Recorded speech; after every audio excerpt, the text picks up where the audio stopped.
Two. Okay, good. Testing 1 2. Okay, here we are again. So Wednesday evening, and it's Let's Talk with Judy. I'm so happy that you are jumping on. I know you're jumping on, coming on, coming on. And it's a Wednesday that we do every other Wednesday. And we just sit down and have a dialogue, have a talk with some friends or some of you that are going to jump on the air and give us questions. And so today, we have changed our program for something different because of something I'll tell you about it that happened that really kind of spoke to us and said, you know what?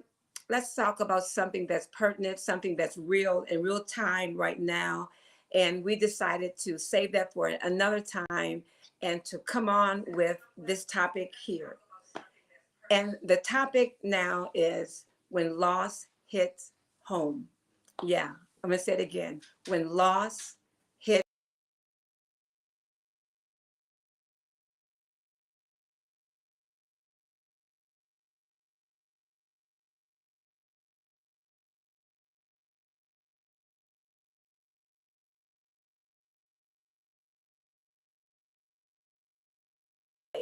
So what we want to do is to talk about that somewhat because I personally, my family have just had another hit with a loss.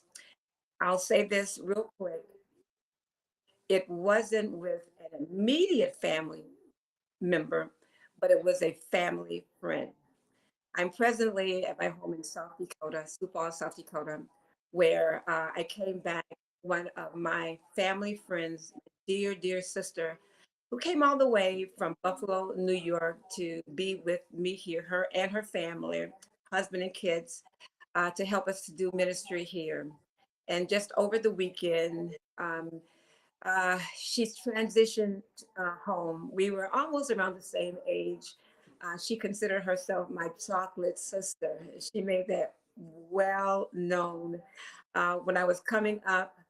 And by the way, her name is Deb. Some of you may know her by Deborah, but her name is Deborah Brooks, RIP. And when I was coming up, we were growing up in church together. When I, whatever hairstyle I had, she went and got the hairstyle. Whatever style of clothing I wore, she went and got the style of clothing.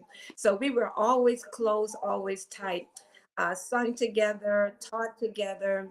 She was a great teacher. She was a wonderful, wonderful mother. She was a RN, a registered nurse. She had masters and double masters. So she's a very intelligent woman. But all of that really meant not too much because uh, of the person that she was, such a loving and a giving person. And more importantly, she was close to our hearts.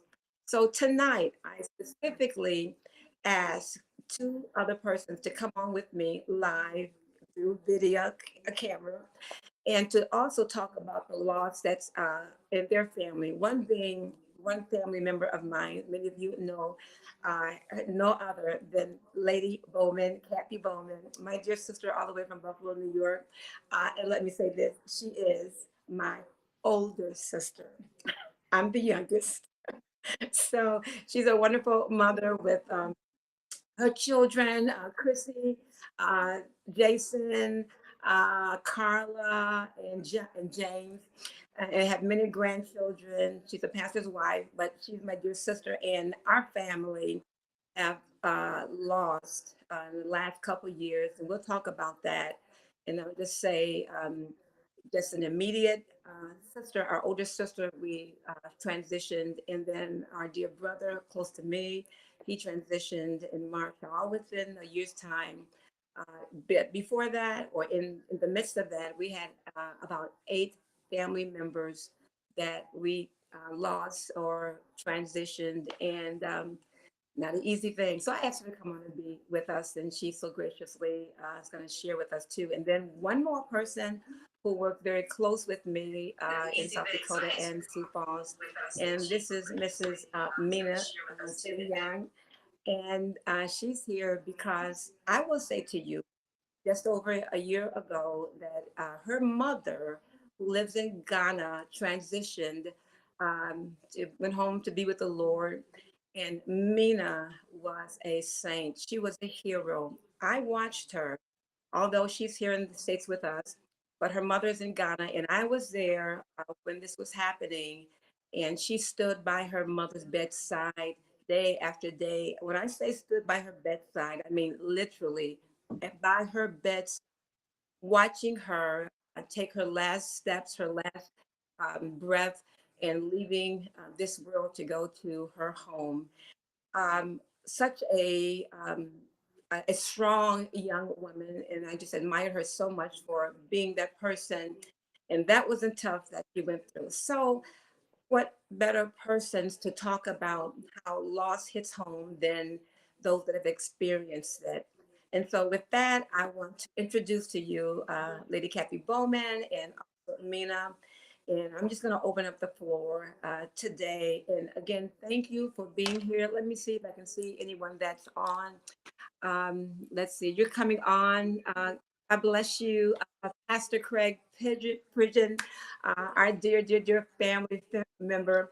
And we're going to be here, Pastor Craig, and listen, you go ahead and put something in the comments if you want, because certainly you know what it is, not only to experience, but to be by the side of so many that have transitioned to go home with the Lord. Bittersweet, it's always.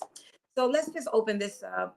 And again, as you come on, feel free to give comments, feel free to amen, or feel free just to listen. Because what we're here, we're telling a little bit of our story. We're just being transparent. We're not going to try to do anything from the storybook or from the counseling courses. We just really want to just share with you some of the things that we've gone through, how we felt, and still how we are yet coming through. Hopefully, many of you will be able to glean something from these wonderful testimonies or stories from us three, and you'll be helped also. So it's all about being healed and being wholesome and having hope for a greater day for all of us. All right. Could I start with Lady Catherine Bowman, who is no stranger to Facebook or to the internet or speaking? My lovely dear sister, uh, let's talk about that. How uh, loss has hit our family. And I know we're on because of Deb, but we can talk about Lenora, our oldest sister, who just in December, the day after Christmas. Wow, made her transition. She graduated.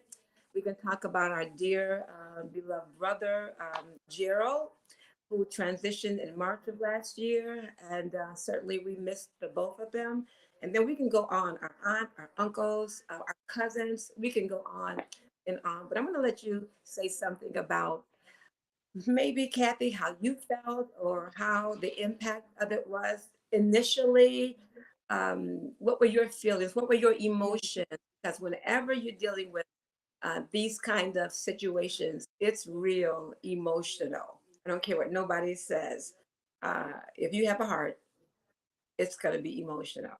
So, Kathy, let's see. I'm going to give you the floor and thank you again for being on.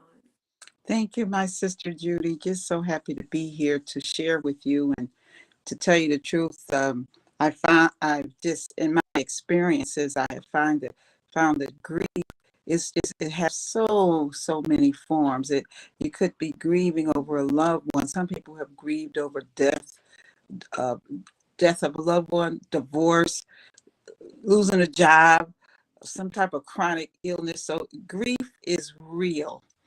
And and what I've learned, and I just want to take a shout out to who I call my son, uh, Pastor Pritchard. He just lost his mother, and she transitioned, and they're Oh, having their services in I think Friday. So oh we're my praying. God, Craig. Oh, blessings. How would I miss that?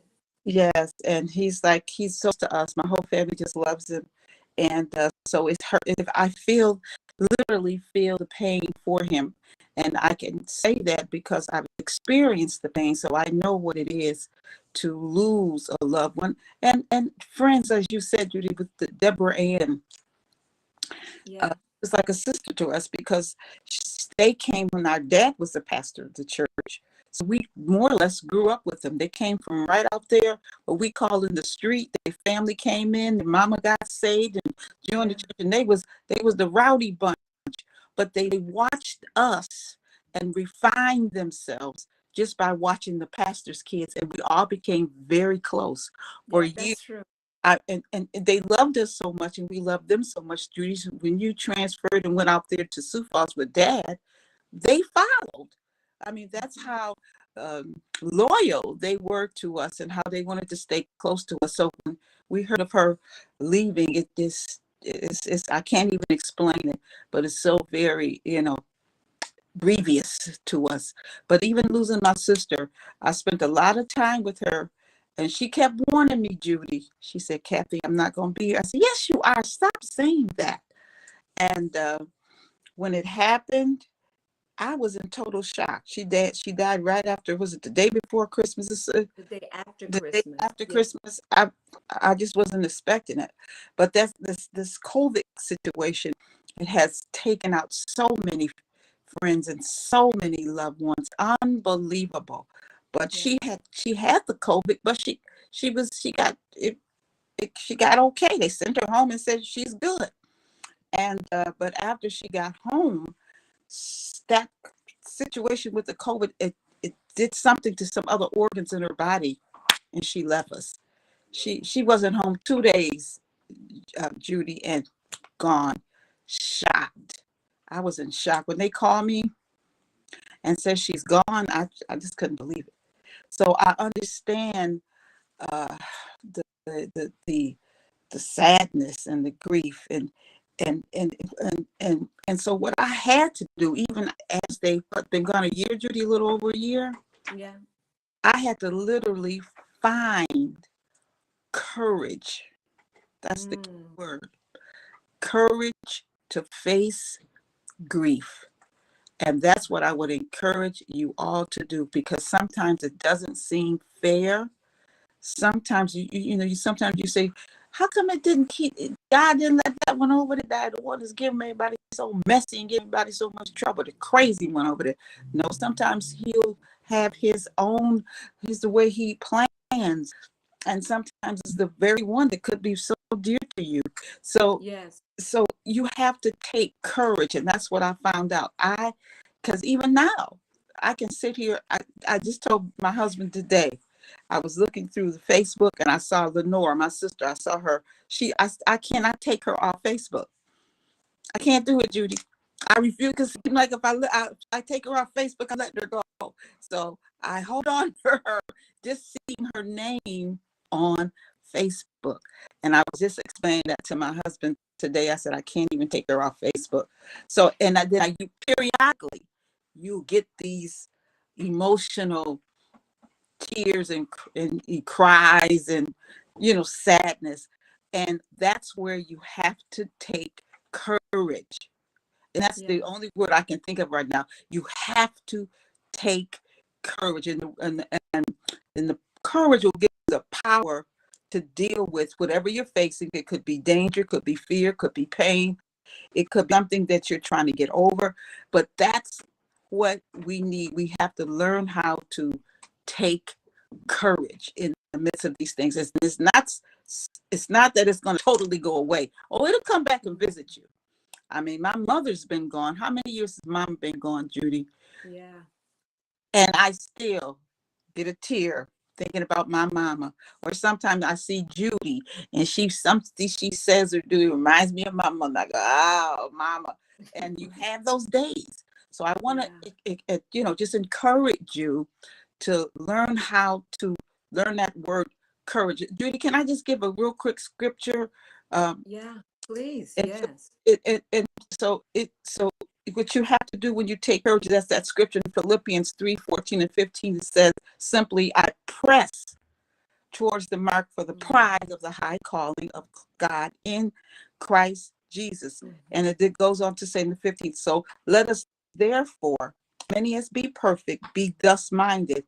And if anything be otherwise, God shall reveal this unto you. And that's a part of getting ourselves in a spirit of learning how to be courageous. So you have to, the things I had to learn how to do. Number one, to acknowledge my pain. I had to acknowledge this is what I'm going through. I had to accept that grief that can trigger so many different emotions. I had to understand that your grieving process will be unique to only you because somebody else may not feel it. And I had to seek out face to face support from people. And then I have to support myself emotionally and take care of me. So, in other words, you can't go lose your mind and go crazy because sometimes if you ain't careful, you can become neurotic about things and go way off on the deep end. And that's that God is not giving you that spirit. Y'all know what I'm saying? Neurotic, Yeah, yeah. you know, it's, we lose it.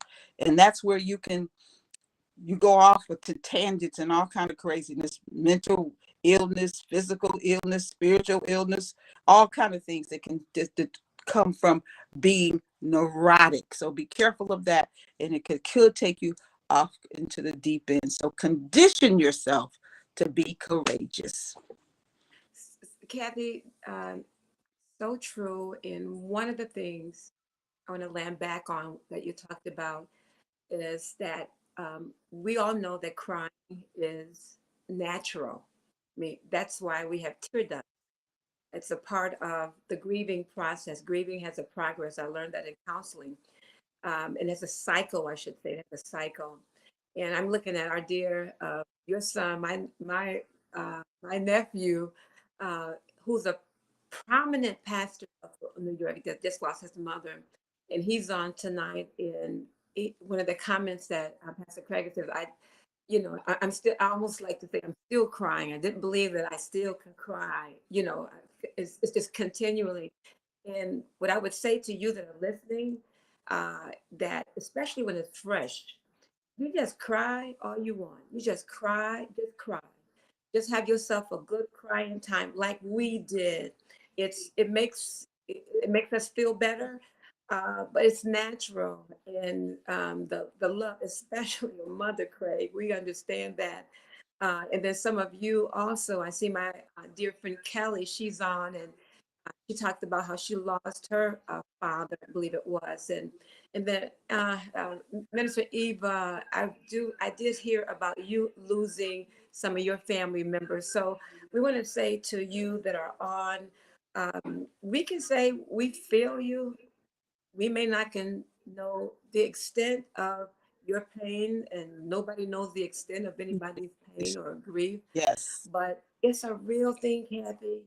It's real. And when it first hits us, and we're talking about when loss hits home, everybody that's on the line now, Eva, Kelly, Pastor, that's home. That's mother. That's uncle. That's aunt.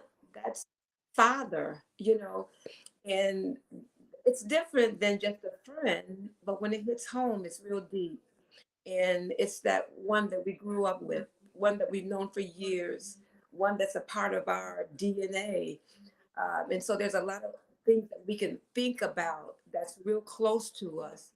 And I don't know about you, before we bring Mina on, um, when it when that pain hits you, when you first heard that Gerald or Lenora or Aunt Gladys or our cousin, how how did that hit you? What did you get mad at God? Did you think why? I mean, I can't believe another one is, this is in our family again. How did you deal with that? I know we talked, and it was wonderful, as you said, to have that community, that person that you can talk about it with, even with Deb's husband, Ricky, who has been just a faithful, loyal, um, elder, trustee, deacon, usher, all of that to Dad first, and then to me. Um, Ricky's quiet. Everybody knows that. He doesn't talk much. Never did, and we're the same age. But it hits everybody differently, and sometimes we have to respond differently. And I'm just wondering, Kat, I know how we talk much, and thank God for you. We cry together.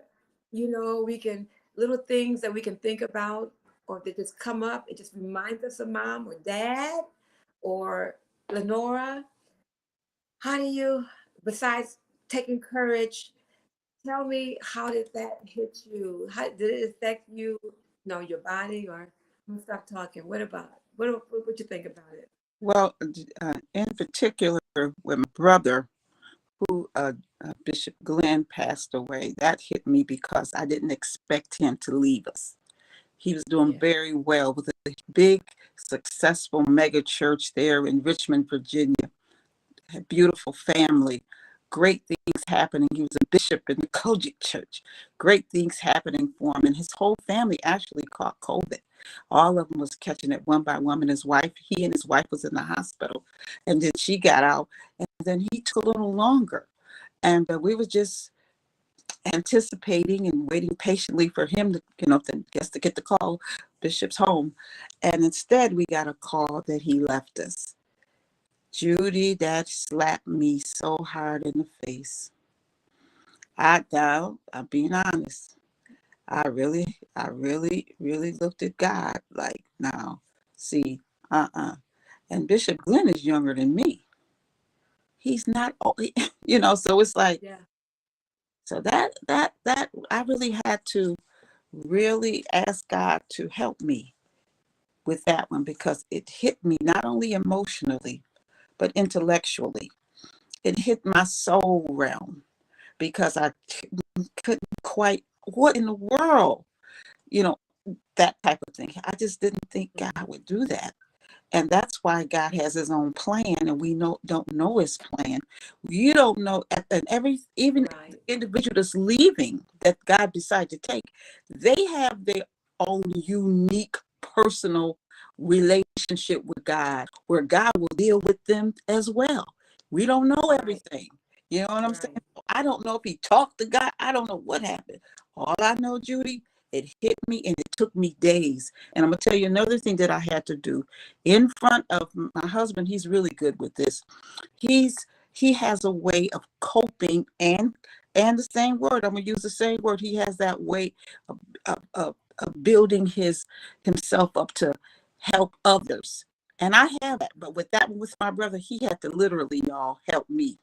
He had to talk to me, say, Kathy's gonna be all right. And then by me being a person in a leadership role, a mother, a pastor's wife, I had to be careful on what my attitude was towards my children or towards my members, because I didn't want my kids to fall out. If you see mama falling out, you don't want to Right. take much for the kids. So I had to I had to be strong. That's where that word courageous come from, courage in front of my children, because they loved their Uncle Gerald, loved and their cousins. And they felt for their cousins, his kids. They all are close. So it was messed up. It was messed up a little bit, but thank God for his grace and mercy. He brought me through. And Yeah. and into this day, I received it, I accepted it, I submitted to his will. That's key. You have to, at some point, you have to You submit have to. to his will. And that's what, as time went on, that's what the Lord had blessed me to do, is submit to his. Wow. It hurt, Judy. Yeah. We talked. Yeah. Yeah. It's true. And that's where we're on. Yeah, we understand how it hurts. And, we're just sharing tonight. We want to share it with your pain and your hurt and let you know how we experienced it and just maybe it'll just make it a little bit better for you. And it's in times like these that you don't even try to make it sound right. We don't even care. We just like letting it rip, because while we're talking, we still got emotions moving and it messes up sometimes what we want to say. But let me bring Mina on right now. And Mina is in her late 20s and a wonderful young lady that has been a great inspiration to me. And as I said to you, maybe some of you are just coming on. I watched Mina. I was over in Ghana, Africa, when she was by her mother's bedside. day after day, night after night, not only watching her mother live, but this young lady watched her mother die. She watched her give her last breath. She watched her close her eyes for the last time. She watched her until she was gone and she was not here any longer. And not only did she watch her, but she was strong while she was caring for her before she transitioned. So I want to say to you that this young lady that's about to speak now and share her thoughts with us, Mina was very, very, very inspirational to her other family members as she began to walk it out at her time of grieving and her time of loss. Mina, talk to us, Mina.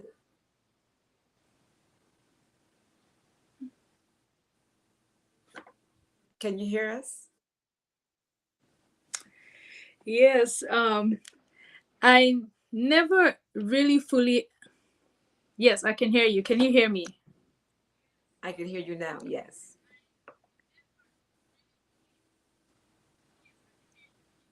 So when I was there I when it never happened, fully really understood what grief was, and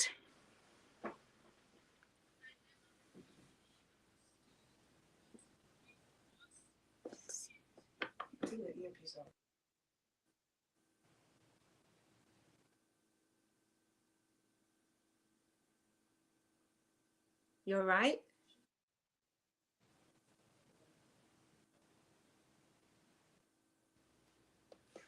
okay, I never fully really understood what grief was at the time. When I hear people say they've lost someone close or dear to them, I could only sympathize with them. I could only say how deeply sorry I am or how I'm keeping them in prayer. But I never fully really understood what they were going through or how they are dealing with it until it happened and it hit right close to me with my mother. I remember the first time I went back and I saw her in that sick state. The first thing that I told myself was I'm the only one around here that can give her the strength or allow her to know that everything is going to be okay and that regardless of whatever the outcome is, I'll be fine with it. But then caring for her, taking her up and down to the hospital, moving her, people calling, asking questions, having to give them answers, I had to mentally prepare myself at a place where I thought that I was never ready for, not knowing I Mm, was ready for it. So I gathered that courage knowing that in my mind I'm the only one she has left at that point. I'm the only one she can see, I'm the only one she can listen to, I'm the only one she can trust at that moment. So even though I saw the states at which to which she was deteriorating physically, physically I didn't want to let her go, but Mm. internally I knew it was right for her to leave. So as I was close to her, I needed to be that encouragement to her for her to transition smoothly. So I kept talking to her. I mean, I still was angry internally because I felt like I could control the situation. I could control what she's going through. I could help her out. I felt like there's more I needed to do, and that is how I blamed myself at some point for not being there on time because I thought I had everything under control. I thought she being sick or she's gonna just get up and then be ready like the mother that I always see her being. I've never mhm, seen her in that state before. So to me, it wasn't normal. Like it wasn't normal to see her going through that state. It wasn't real. To me, it was never real. I look at her and I was like, okay, this is my mother. She's gonna get up and come back home. So at the point where the doctor called me in to let me know that she had left, when he gave me the news and told me that, I was still looking at him in the face because it hadn't hit yet. I was living in a different reality. It wasn't true. It hadn't hit me yet. But then he asked me again, "Are you listening to what I'm saying?" And I said, "Yes, I am." And he told me the words, "Your mother is no more." I turned away, went to the bed she was lying at, and I looked around, and all I could scream and tell God was, "Why?" I asked the question, "Why? Why did you have to take her at this stage? I have so much in my life to go. Like there's so much ahead of me that I needed my mother at that time." But I realized that I was dependent on her so much and less dependent on God, or less dependent on things that I thought that I needed her to move forward in life. So I quickly came to that realization, but I didn't do it by myself. I got assistance from for my sister. I got assistance from Judy right here. She did a good job like helping me through it, but I fully never came to terms with the reality of that she wasn't there, because I was used to always picking up the phone, calling her. Everything I do, I have to reach out to her. She was the first person I would go to. So when that first person you go to is no more, life changes. Your whole routine changes. It's a different thing now. I wake up in the morning and I pick up my phone and I'm like, "Oh no, I can't call her." It's a whole different change. It's a whole different reality for me now. And I guess I never really fully allowed myself to grieve, because I grieve internally more than externally, more than I show it outside. I put everything in. And at that point, I suppressed myself a lot. I cried so much internally, and without realizing that it was showing out on the outside in certain areas of my life, even in my talking, in my character, because I was grieving internally. Whatever I say on the outside is an expression of my grief inside. So yes, so I now like fully understand what people go through. I understand what it is to actually feel like grieving, especially when it's someone very close to you. Mina, how do you feel now? How did you when it hit you? How did you let that go? It's been over a year now. How did you let that go? How did your grieving process affect you? How did you let it go?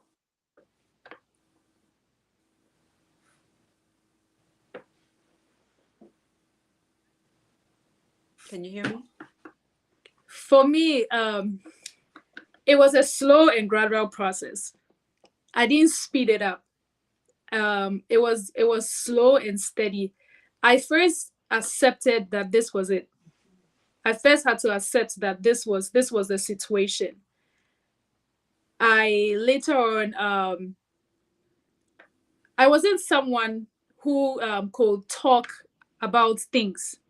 I couldn't like talk about it with anyone. I literally tried to run away from the conversation when it came up, or when it shows up in any area of my life. I had to like run away from that. I tried to run away from the situation. But then when I became aware that this was the reality now and this was the situation now, I opened up, and I talked little by little about it. I talked about the process. I look back. I I look back on how everything went. I I shared. I challenged my own self. I challenged my own self to share little pieces and bits of it, and gradually, the little and piece of everything, of how everything went, became a full story that I could easily tell. Do you feel that you have pretty much gone through the process, or how do you feel about yourself now? And I know, and I'm asking you purposefully because you're real sharp, and you know all the correct answers to say. But I know in real time, in real transparent, you know, uh, how are you doing now? How is Mina really doing now? To say that I have fully recovered from it, I haven't. Honestly, I've not fully recovered from the whole idea of my mother passing away. I've not recovered from it at all. To me, it's still it's there's still questions that I'm seek there's still questions that I want to ask. There are still things that I'm still looking for to explain why she left at this early stage of my life. And I thought I had dealt with it. I thought I was okay until my father asked me one day, how are you feeling, or how are you thinking about the whole thing with you with my mom passing away? How is everything going? That's when I took a reflection and I realized that I haven't let it. I've not let it. It's not gone. I didn't let go. I haven't let go of it, of the fact that she was gone. One of the comments, thank you for that answer. But I'm seeing one of the comments by Rachel McCann. She says, I don't think you ever let it go, but you adapt to the new version of you uh, it created. That's good. Loss changes you, it gives you the opportunity to get better or bitter. Thank you, Rachel. That's so good. It gives you the opportunity to get better or bitter. And I do agree with her when she says that you have to adapt to the new you and the new life, as you said. And that's why I was wondering about letting go of and facing, as Kathy said, the courage to face the new reality and the new life in front of you. And of course, we always, those memories will always be there, but sometimes holding on to them too much can really like paralyze us or really stop our growth. So on your journey, yeah, you're getting there, and we would encourage you. I'm going to ask Lady Bowman, Kathy, any remarks, any tips for Mina as she can continue to come through as we are continuing to come through what we're doing? Yes, Mita, I enjoyed you so much. And this first thing that I got as you were speaking and as you were talking about being there with your mother is God has, you have put on your mother's strength. See, you have that. You literally, That's good. as she lay there, she left you something. You and God designed that for you because where you are and what you have, your calling is, you needed that. You literally have taken on your mother's strength. And that's why you're able to go forward and keep doing. And I used that word earlier, the scripture, pressing towards the mark of the high calling. You have to press. You have to move. You have to keep going. And I'm going to read you one of the most profound scriptures right now, if you don't mind, that helped me. I promise you, I've heard it all my life. It's so familiar, but I never took it personally until I had to take it personally. And it was a blessing to me. And here it goes. Y'all ready? You ready for Ready? this? Okay. Psalms 23. The Lord is my shepherd. And this is going to anybody that's listening tonight. Listen to what I'm saying. Because if you're not careful, it'll go right past you because we hear it so much. But the Lord is my shepherd. I shall not want. This is what he'll do. He maketh me to lie down in green pastures. He leadeth me beside still waters. He restoreth my soul. He leadeth me in the path of righteousness for his name's sake. Now, this is a good one. Yea, though I walk, that means you're not standing still, you're moving, you're pressing. So you're going somewhere. Yea, though I walk through the valley of the shadow of death. All this I'm going through, all this thing I'm holding in the back of my mind, this thing that keeps creeping up, coming up, creeping up. Yea, though I walk through the valley of shadow of death, I will fear no evil, for thou art with me, thy rod, thy staff, whew, they comfort me. Thou prepares a table before me in the presence of mine enemies. God has a table right there. I mean, God is no joke. Right in the presence of all that carrying on and stuff and depression and grief and all that stuff messing with your neuroticism and all that stuff, because the devil makes you, sometimes you feel like a nut, sometimes you don't. Sometimes you feel and all of that. God, who prepares a table right in the presence of all of that. Thou anointest my head with oil, my cup runneth over. Then surely, this surely means definitely, goodness and mercy shall follow me all the days of my life, the rest of my time here, and I will dwell in the house of the Lord forever. That blessed me. I'm telling you, because I took it personally. I used to hear it all the time. We grew up listening to it. But that time, David said it so beautifully, and Psalms 22, it ministered to me. And that will minister to you, Mina, and anybody else that's listening, because you have your mother's strength. It's on you. That's the only reason why you ain't fell out and gave up, because the Lord gave you your mother's strength. And she was a strong woman. I never met her, but that was a strong woman. Sure. So when she gave up the ghost, you did. Wow. That's good.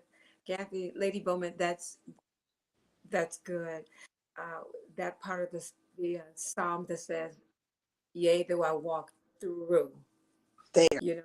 everything that we're into right now, we're going through. We don't get stuck and stay, but we're going through, and that's even with you that are listening, that have lost, and that are going through. It's a process, and as we go through, know that there is an end, and know that there's healing at the end, and then there's strength and courage at the end. I like that, Lady Bowman, when you said that when Mina's mom left, she left her strength, and she was able to pick up that. Let me say to you as we get ready to close that, especially to the loved ones that are close, mother, father, brother, what is it that you can take? What is it that you can remember that was so strong and so good about them that you can take it on and that you can receive it and that you can walk in it now? The old song that we used to sing, if I can help somebody along the way, my living will not be in vain. And I think if we take some of the nuggets and some of the teachings and some of the ways of others that we so admire and that we so look up to, I think the best thing that we can do is to reflect, to emulate to our lives what they have left so that their living won't be in vain. And of course, their spirit still remains through us. I want to tell you, I'm my daddy's child, and my daddy still lives in me. I'm my mother's child, and my mother, the spirit of my mother, is still in the earth because it's in me, it's in Kathy, and it's in you. And I pull on that strength. You know, don't send me no crazy emails or nothing. No, I pull on the strength of my father, of my grandmother. And certainly, if the old patriarchs could say the God of Jacob, the God of Abraham, the God of Isaac, I can say the God of my father, the God of my grandmother. And so can you. Pull on that legacy, pull on that strength, because all is not lost. It hits us in the front end. But then when we think about their life, when we think about the legacy, you too can say that this has not been that kind of loss, but they've just transitioned and they left us something great. So I want to say thank you for you being here, listening to us this time. Lady Bowman left us with that beautiful psalm which we all know. I love it because it's so personal. It is. The entire song talks about God in me. David, when I walk through, God, he leadeth me, he restores me. It's a personal psalm that will take us through anything that we go through. It runs the gamut of life. So as we get ready to come off the air, I want to let you know that the Lord is your shepherd. And anything that you need, you don't have to want for it, but you can ask for it, and He's right there to give it. God is a God of comfort. God is a God of consolation. And certainly, He promised never to leave us, never to forsake us. And then we have the beautiful company of our family and friends, that community. So I want to encourage you to draw on them. I want to encourage you to take courage. I want to encourage you to cry and to cry again, but have some good tears, tears of joy, tears knowing all what they left you, memories, wonderful memories. When I think about my dad, I just smile sometimes. When I think about the words of wisdom, the cliches that he left me, I just laugh and say, "This is what you meant, Dad." And I still can feel the presence of his being here with me because I understand that as he transitioned, what he left me didn't transition with him, but he left it with me. So I'd encourage you today to that every loss is not at the end a loss, but it is a gain because, as Kathy said to me, you gain strength, you gain something, and a lot of times the results of a testimony of a testament cannot come into fruition until the person is gone, and now we can walk in it, and it's ours for our inheritance. It is ours for our living today. Bless you, all of you that are on. I see my brother Earl is on. I see Jana is on, my niece, and some of the family members. And blessings to all of you. Again, thank you for sharing this time.